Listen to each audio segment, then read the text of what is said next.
Hi guys, welcome back to NB learning. आज हम discuss करेंगे boiler A B C class के questions. ये पार्ट टू है। पार्ट वन में हमने कुछ इंट्रोडक्टरी क्वेश्चन डिस्कस किए थे। अभी हम आहिस्ता आहिस्ता मज़ीद बॉयलर इंजीनियरिंग के वाइवा से रिलेटेड जो क्वेश्चंस हैं उनको, उनके सवाल, उनके जवाब के बारे में हम डिस्कस करेंगे। शुरू में इजी होंगे, फिर आगे डिफ़िकल्ट क्वेश्चन भी हम आगे जाकर डिस्कस करेंगे। शुरू में आपसे बात हो रही थी कि इंट्रोडक्टरी क्वेश्चन पूछते हैं। आप जिस बॉयलर पर काम करते हैं उसका वर्किंग प्रेशर, बॉयलर मेकर का नाम यानी कि बॉयलर कौन सी कंपनी का है, स्टीम किस मकसद के लिए इस्तेमाल करते हैं, आपकी फैक्ट्री में क्या बनता है, बॉयलर इंजीनियर कौन है, बॉयलर इंस्पेक्टर कौन है, कैसे बॉयलर की इंस्पेक्शन की जाती है, बॉयलर की तारीफ़ करें। अच्छा, बॉयलर की डेफिनेशन जो है, अगर आप बॉयलर इंजीनियरिंग कर रहे हैं तो साल्ट की बुक है जिसमें बॉयलर की जो है, इन्होंने अकॉर्डिंग टू बॉयलर एक्ट उन्होंने डेफिनेशन लिखी हुई है कि बॉयलर एक ऐसा बंद बर्तन है जिसमें 25 लीटर से ज़्यादा जो है पानी आता है, और उसमें जो है कोई एनर्जी सोर्स होता है जिससे इसको कोई हीट सोर्स देकर स्टीम पैदा की जाती है, तो उसको जो है वो हम बॉयलर कहते हैं। ये बॉयलर की डेफिनेशन है। अगर आपने और इससे रिलेटेड मैंने एक वीडियो भी बनाई हुई है, मेरे चैनल पे पड़ी हुई है, जिसमें आप जाएंगे। साल्ट का अलग से एक प्लेलिस्ट बनी हुई है, उसमें थोड़ा डिटेल से मैंने बताया हुआ है। तो और इसकी डेफिनेशन जो है बॉयलर इंजीनियरिंग की साल्ट की बुक में भी दी हुई है। 25 लीटर से ज़्यादा बॉयलर के अंदर पानी होना चाहिए, बंद बर्तन होना चाहिए, और कोई एनर्जी सोर्स या हो जिससे जो है हीट स्टीम प्रोड्यूस हो रही हो। बॉयलर में कितना पानी होना चाहिए, तो उसको बॉयलर कहेंगे। 25 लीटर से ज़्यादा होना चाहिए अकॉर्डिंग टू बॉयलर का जो लॉ है। बॉयलर बुनियादी तौर पर कितनी किस्म के होते हैं? दो किस्म के होते हैं, फायर ट्यूब और water tube. Fire tube boiler और वाटर ट्यूब बॉयलर में क्या फ़र्क है? फायर ट्यूब बॉयलर में जो फायर है वो ट्यूबों के अंदर होती है और बाहर वाली साइड पे पानी होता है, जबकि वाटर ट्यूब में जो है ट्यूबों के अंदर पानी होता है और बाहर की तरफ जो फ्लू गैसेज होती हैं। दोनों में से कौन सा बॉयलर ज़्यादा एफिशिएंट है? वाटर ट्यूब बॉयलर ज़्यादा एफिशिएंट होता है, क्योंकि उसकी हीटिंग सरफेस जो है वो ज़्यादा होती है, उसका स्टार्टअप जो है वो क्विक होता है, और उसकी जो है वो जगह बहुत कम लेता है। बहुत सारे इसके फ़ायदे हैं। मेरी बॉयलर इंजीनियर पे की जो साल्ट की प्लेलिस्ट है, वहाँ पे जाएंगे तो उसमें मैंने डिटेल वीडियो बनाई हुई है, जिसको मैंने डिटेल से डिस्कस किया हुआ है कि क्या क्या डिफरेंसेस हैं, और दो चार मैंने अभी बता दी हैं। जैसा कि वाटर ट्यूब बॉयलर बहुत जल्दी स्टार्ट हो जाता है, कम जगह घेरता है, ज़्यादा एफिशिएंट होता है।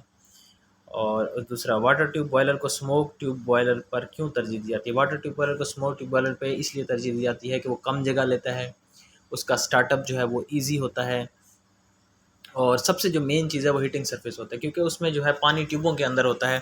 तो जब पानी ट्यूबों के अंदर जाता है तो एक तो आपकी हीटिंग सरफेस बढ़ जाती है, उसके अलावा आपका पानी जल्दी गर्म हो जाता है, क्विक स्टार्टअप हो जाता है। और दूसरी तरफ जो वाटर फायर ट्यूब बॉयलर होते हैं उनका स्टार्टअप में बहुत टाइम लगता है। इस तरह जो वाटर ट्यूब बॉयलर होते हैं वो ज़्यादा कैपेसिटी के होते हैं, और फायर ट्यूब बॉयलर लिमिटेड होते हैं। 16 से 20 टन के दरमियान, इससे ज़्यादा बड़े नहीं होते फायर ट्यूब बॉयलर। तो ये कुछ जो है वो तरजीहात हैं। वाटर ट्यूब बॉयलर और फायर ट्यूब बॉयलर में ज़्यादा ख़तरनाक कौन सा है? ज़्यादा ख़तरनाक फायर ट्यूब बॉयलर है, क्योंकि अक्सर जितने भी बॉयलर फटते हैं उनमें ज़्यादा जो रेशो होती है और ज़्यादा जो ख़तरनाक होता है वो फायर ट्यूब बॉयलर होता है, क्योंकि इसमें फायर ट्यूब बॉयलर ज़्यादातर पैकेज टाइप होते हैं, और ज़्यादातर जो है फायर ट्यूब ही होते हैं। शेल साइड पे पानी होता है और ट्यूब साइड पे जो है आपकी फ्लू गैसेस होती हैं। और अगर आपका सेफ्टी वाल जो है वो ऑपरेट ना हो, और या आपका फ्यूल कट ऑफ ना हो, तो बॉयलर जो है वो ज़्यादा बड़ा ब्लास्ट हो सकता है फायर ट्यूब बॉयलर में। जबकि वाटर ट्यूब बॉयलर में तो ट्यूबों के अंदर पानी होता है, अगर स्टीम का प्रेशर बढ़ेगा भी सही तो कोई ना कोई आपकी ट्यूब लीक हो जाएगी। तो ट्यूब लीक होने से उतना बड़ा नुकसान नहीं होता जितना कि बॉयलर के शेल के फटने से होता है। तो फायर ट्यूब बॉयलर ज़्यादातर शेल एंड ट्यूब टाइप होते हैं, इसलिए उनके फटने का ज़्यादा नुकसान होता है, जबकि वाटर ट्यूब बॉयलर में इतना नुकसान नहीं होता, क्योंकि उसमें पानी ट्यूबों के अंदर होता है, जबकि फायर ट्यूब बॉयलर में पानी शेल के अंदर होता है। फायर ट्यूब और वाटर ट्यूब बॉयलर का ज़्यादा से ज़्यादा प्रेशर। अच्छा जी, फायर ट्यूब और वाटर ट्यूब बॉयलर का ज़्यादा से ज़्यादा जो प्रेशर है, फायर ट्यूब बॉयलर मैक्सिमम जो है वो 350 PSI तक के जो है वो डिज़ाइन होते हैं, और वाटर ट्यूब बॉयलर का प्रेशर तो आप बहुत ज़्यादा रख सकते हैं, यानी कि 160 बार से ऊपर भी हो सकता है। वाटर ट्यूब बॉयलर जो है उसमें आप जो है वो क्रिटिकल प्रेशर से ऊपर भी जो है वो ऑपरेट हो सकते हैं। आजकल सुपर क्रिटिकल बॉयलर भी आ चुके हैं। जैसा कि आपको पता है कि पानी का जो पानी और स्टीम का जो क्रिटिकल प्रेशर है वो तकरीबन 214 से 220 बार के 221 बार 214 बार के करीब होता है। तो आजकल तो है वो 214 बार से ऊपर सुपर क्रिटिकल बॉयलर भी आ चुके हैं। तो वाटर ट्यूब बॉयलर जो है वो उनकी तो अच्छी खासी रेंज होती है, जबकि फायर ट्यूब बॉयलर जो है वो लिमिटेड होते हैं, उनमें आप ज़्यादा प्रेशर नहीं रख सकते। 350 PSI तक जो है वो हो सकते हैं। वाटर ट्यूब बॉयलर जो है वो 214 बार से ऊपर भी हो सकते हैं, और वो डिपेंड करता है कि आपका जो है मेटलर्जी किस किस्म की है। आजकल सुपर क्रिटिकल बॉयलर भी इस्तेमाल हो रहे हैं, यानी कि जो 214 बार से ऊपर भी ऑपरेट हो रहे हैं। उसके अलावा फायर ट्यूब और वाटर ट्यूब बॉयलर का ज़्यादा से ज़्यादा प्रेशर, फायर ट्यूब और वेस्ट हीट बॉयलर में क्या फ़र्क है।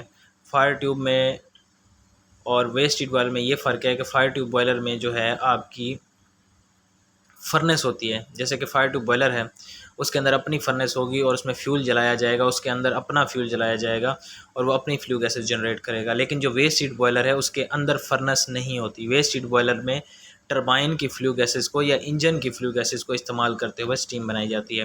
पैकेज टाइप बॉयलर क्या होता है, इसे पैकेज टाइप बॉयलर क्यों कहते हैं? पैकेज टाइप बॉयलर ऐसा बॉयलर होता है जो कि टोटल कंपनी असेंबल्ड होता है, हर चीज़ उसकी बनी बनाई आती है, कंपनी से सिर्फ फील्ड में आके उसको लगा दिया जाता है।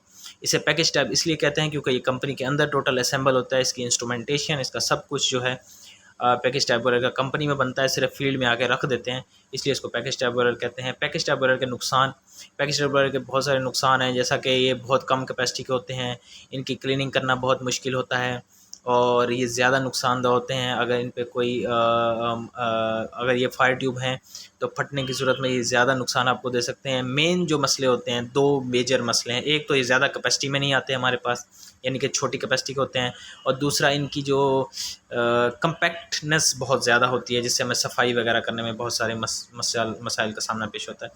कंपोजिट बॉयलर क्या होते हैं? ऐसे बॉयलर जिसमें flue gases plus fuel oil दोनों इस्तेमाल होता है, उसको कंपोजिट बॉयलर कहते हैं।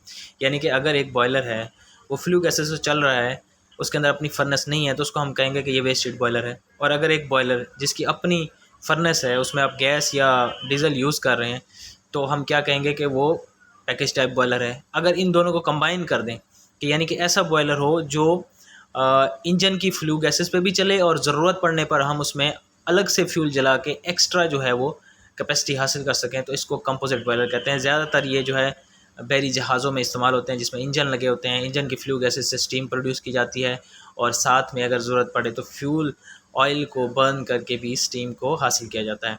तो ये थे हमारे कुछ introductory question, very easy question, जो कि शुरू में हमारे वाइवा में पूछे जाते हैं बॉयलर इंजीनियरिंग के। तो इंशाल्लाह आगे हम मज़ीद जो है अगली वीडियो में कुछ मज़ीद एडवांस क्वेश्चन जो है डिस्कस करेंगे, कुछ फ़िज़िक्स से रिलेटेड होंगे, कुछ मैथ से रिलेटेड होंगे। तो ये सीरीज़ हमारी इस तरह से चलती रहेगी और ये हमारी सीरीज़ का दूसरी वीडियो थी। इंशाल्लाह आगे मज़ीद इस पर वीडियो जो है हम अपलोड करते रहेंगे।